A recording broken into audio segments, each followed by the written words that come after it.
여권이 윤석열 대통령에 대해서 일종의 불가근 불가원 딜레마에 빠져 있는 상황에서 민주당 이재명 대표는 연일 조기 대선 가능성을 염두에 둔 행보에 바쁩니다. 주말과 오늘에는요, 경제와 또 외교 안보 분야에서 잇따라 실용주의 노선을 내세워서 우클릭 행보를 보였는데요. 여당은 물론이고 친야 노동단체들이 반발하는 등 논란도 적지 않습니다.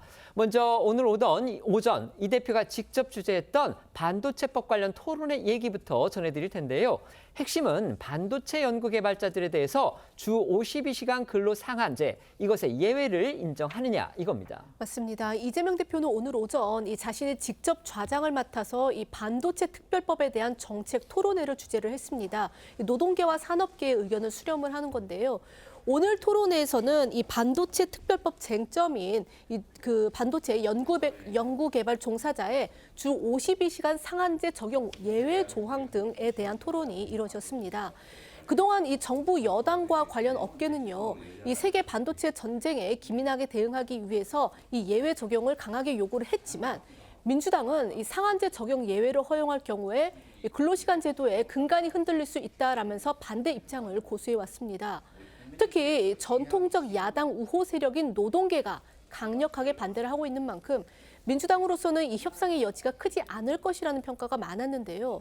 하지만 최근 이재명 대표가 이 필요한 조치를 과감하고 전향적으로 할 필요가 있다고 언급을 하면서 기류가 바뀌었습니다. 금투세 폐지 결정과 이 가상자산 과세 유예론 동의에 이어서 이 대표가 이 세 번째 우클릭 행보를 예고한 셈인데요. 이재명 대표는 오늘 이 노동계의 반발을 의식한 듯 당내에서도 입장이 완전히 갈린다며 본인도 사실 아직 결론을 내리지 못했다 이렇게 밝혔습니다. 목소리 들어보시겠습니다. 저도 아직 결론을 사실 못 냈어요. 우리 당 내에서도 입장이 워낙 첨예하고 이걸 꼭 한꺼번에 처리해야 되냐. 합의되는 것부터 먼저 처리하고 또 합의 안 되는 건 좀 천천히 하고 뭐 이런 것도 방법이 아니겠냐. 입장도 있고 한꺼번에 해야 된다. 또 이런 입장도 있어요. 어떤 게 절대적 옳은지는 저도 잘 모르겠습니다. 그러나 법이라고 하는 것은 전 국민이 지켜야 하는 최소한의 질서이기 때문에 국민적 공감도 중요합니다. 이재명 대표는 대선을 생각해서 중도 그리고 보수를 아우르는 이른바 외연 확장 시도에 나서고 싶을 겁니다. 하지만 노동계는 물론이고요. 야권 내부에서조차 반발하고 있는 거, 이게 부담이 되고 있습니다. 맞습니다. 양대 노총은 오늘 토론회 전에 국회 앞에서 기자회견을 열고 이 대표를 겨냥해서 실용주의 운운하면서 정권 창출에만 혈안이 돼서 친기업, 반노동 정책을 추진한다면 노동자들의 눈엔 윤석열 정권과 매 한 가지일 뿐이다라고 비판을 했고요. 조국혁신당도 오늘 반도체 특별법 정책 토론회에 대해서 우려스럽다면서 금투세 폐지와 같은 퇴행적 결말로 이어지지 않길 바란다고 지적했습니다. 이 대표는 경제, 산업 문제뿐만이 아니고요. 국제 또 외교 안보 분야에서도 변신을 시도하고 있다는 평가가 많습니다. 최근 외신 인터뷰에서요. 일본의 국방력 강화가 한국에 위협이 되지 않는다. 이렇게 발언한 게 대표적인 예인데요. 얼마 전까지만 해도 야권에서 누구보다 강하게 일본에 대해서 적대적인 발언을 쏟아냈던 것과 너무 다르다 이겁니다. 조선일보는 오늘자 관련 기사를 보도를 하면서 180도 달라진 이재명의 세계관, 이런 제목을 달았을 정도입니다. 네, 이재명 대표는 그제 공개된 영국 주간지 이코노미스트와의 인터뷰에서 민주당의 핵심 가치는 실용주의라면서 일본의 국방력 강화에 대해 현재 한일 관계가 적대적이지 않으므로 한국에 위협이 되지 않는다고 밝혔습니다. 또 일본과의 관계 심화와 한미일 협력에 대해서도 현재 지정학적 현실을 고려해서 반대하지 않는다고 했는데요. 이처럼 이 대표는 계엄 사태 이후 부쩍 미국과 일본을 향해서 우호적인 입장을 나타내고 있습니다. 이에 대해 정치권에서는 이재명 대표가 대권을 노리며 외교, 안보 노선을 틀었다고 보는 시각이 지배적인데요. 그도 그럴 게 이 대표는 과거 한미일 훈련에 대해서는 국방 참사라고 강하게 비판했었고 특히 일본을 향해서는 오염 처리수 방류에 대해서 강경 발언을 쏟아내서 여당으로부터 정략적으로 반일 감정을 자극한다고 비판을 받았기 때문입니다. 여당은 이 대표의 친중국 성향도 주장해 왔습니다.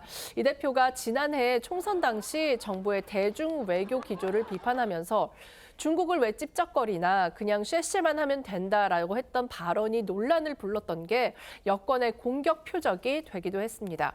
이재명 대표의 과거 발언들 다시 듣고 오시죠. 연합훈련을 핑계로 자위대의 군합발이 다시 한반도를 더럽히는 일이 발생할 수 있습니다. 일본 핵 오염수 방류는 제2의 태평양 전쟁으로 기록될 것 같습니다. 왜 중국을 찝쩍거려요? 그냥 쎄쎄. 대만에도 쎄쎄. 이러면 되지. 뭐 자꾸 여기저기 찝쩍거리고 무슨 양안 문제 우리가 왜 개입합니까? 이재명 대표는 이코노미스트와의 인터뷰에서 이 문제에 실시의 발언 논란도 언급을 했습니다. 작년 3월 대만 해협 문제와 관련해서 왜 중국에 찍적거리나 그냥 쎄쎄 고맙다고 하면 된다 이렇게 말에 논란을 일으킨 것에 대해서 한국 외교는 실용적이어야 하고 우리 국익을 해칠 정도로 이 중국과의 관계를 악화시키지 말아야 한다는 뜻이 있다라고 해명했습니다. 여당에서는 이런 이 대표를 향해서 조기 대선을 염두에 둔 이른바 카멜레온 정치다 이러면서 진정성이 없다 이렇게 또 비판했습니다. 네, 국민의힘은 이 대표가 앞서 추경 편성을 전제로 전 국민 25만 원 지원금 정책 포기를 시사한 데 대해 악어의 눈물이라고 평가했습니다. 어제 신동욱 수석 대변인 논평에서 이 대표의 요란한 변신술은 지나가던 카멜레온도 깜짝 놀라서 안색이 변할 수준이라면서 한마디로 그동안의 이재명 정치는 모두 아무 말 대잔치였다는 자백이라고 비판했고요. 또 지난 몇 년간 민주당은 죽창가와 토착 왜구를 운운하고 핵 폐수 괴담을 퍼뜨리면서 극단적 반일몰이에 골똘했는데 하루아침에 한미일 3국 협력 지속을 이야기하니 대체 어느 장단에 발을 맞추라는 거냐라고 되물었습니다.